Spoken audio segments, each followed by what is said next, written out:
तलाठी भरती 2023 related authentic updates पाहण्यासाठी मित्रांनो आत्ताच आपल्या चॅनलला सबस्क्राईब करा। तर बघा मित्रांनो, तलाठी भरतीची नॉर्मलायझेशनची लिस्ट आहे ती काही दिवसापूर्वी आली होती आणि यामध्ये काही विद्यार्थ्यांचे खूप जास्त प्रमाणामध्ये मार्क प्लस झालेत आणि काही विद्यार्थ्यांचे मायनस झालेत आणि असे काही विद्यार्थी आहेत ज्यांचे मार्क एक वाढले सुद्धा नाहीत आणि कमी झाले नाहीत, म्हणजेच त्यांचे मार्क आहेत तेवढेच आहेत।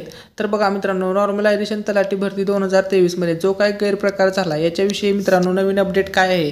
त्यानंतर बघा 70% विद्यार्थी डायरेक्ट अपात्र कमी गुण घेणाऱ्यांना।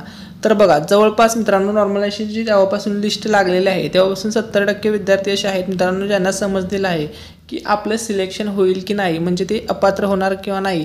त्यांनी स्वतः त्यांचं ॲनालिसिस केलेलं आहे। मी भरपूर विद्यार्थ्यांच्या कमेंट्स वाचल्या होत्या, त्यांचं म्हणणं असं आहे की आम्हाला जे रॉ स्कोर होता आमचा तो चांगला होता, परंतु आमचे नॉर्मलायझेशनमध्ये खूप जास्त मार्क कमी झालेत, त्याच्यामुळे आमचं सिलेक्शन होण्याचे चान्सेस काही दिसत नाहीत असं भरपूर विद्यार्थ्यांनी कमेंट करून सांगितलं।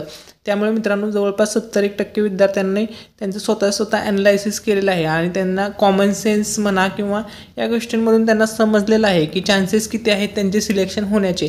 म्हणजे बघा आता तलाठी भरती 2023 मध्ये कॉम्पिटिशन खूप आहे आणि वॅकन्सी खूप कमी आहे। जवळपास 8 लाखपेक्षा जास्त विद्यार्थ्यांनी ही परीक्षा दिली होती आणि यापैकी फक्त 4,500 ते 4600 विद्यार्थ्यांचं स्वप्न पूर्ण होणार आहे मित्रांनो।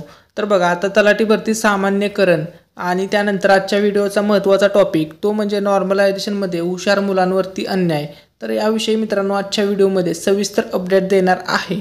त्यानंतर तलाठी भरती रिलेटेड काय नवीन अपडेट आहे याविषयी सुद्धा संपूर्ण माहिती सांगणार आहे। त्यामुळे मित्रांनो जर तुम्ही चॅनलवरती नवीन असाल तर व्हिडिओला लाईक करायला विसरू नका आणि मित्रांनो चॅनलला सुद्धा सबस्क्राईब करून घ्या आणि हा व्हिडिओ मित्रांनो तुमच्या सर्व मित्रमैत्रिणींसोबत शेअर करायला विसरू नका। चला तर मित्रांनो आता आपण व्हिडिओला सुरुवात करूया।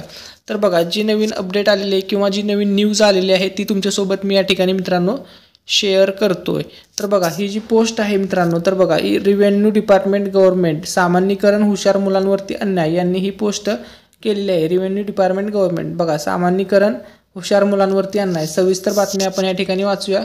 ठीक आहे, तर बघा मित्रांनो तलाठी भरती परीक्षेत काही परीक्षार्थींना 200 पैकी 200 पेक्षा जास्त गुण मिळाले आणि संभ्रम निर्माण झाला। यावर स्पष्टीकरण आले की अन्याय होऊ नये म्हणून ही पद्धत अवलंबली, परंतु गुणांच्या सामान्यीकरणापेक्षा प्रश्नांच्या काठीण्यते सामान्यीकरण केले असते तर हा गोंधळ उडाला नसता।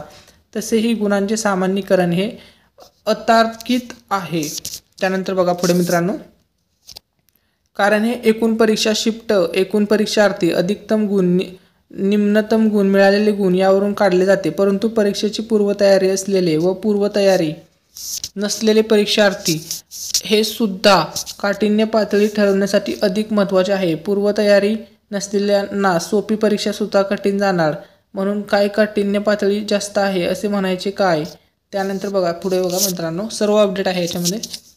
ठीक आहे, प्रश्नपत्रिकेतील प्रश्नांच्या काठिण्याचे सामान्यीकरण केले तर मात्र काठिण्य पातळी सारखी होईल। प्रत्येक शिफ्टचे पर्सेंटाईल काढायचे असेल तर प्रत्येक प्रश्नपत्रिका सामान्य काठिण्य पातळीची असावी, म्हणून सामान्यीकरण पद्धत हुशार परीक्षार्थींसाठी अन्यायकारक आहे असं मत प्रा. भास्कर सोनूने वाशिम यांनी मांडलेलं आहे मित्रांनो।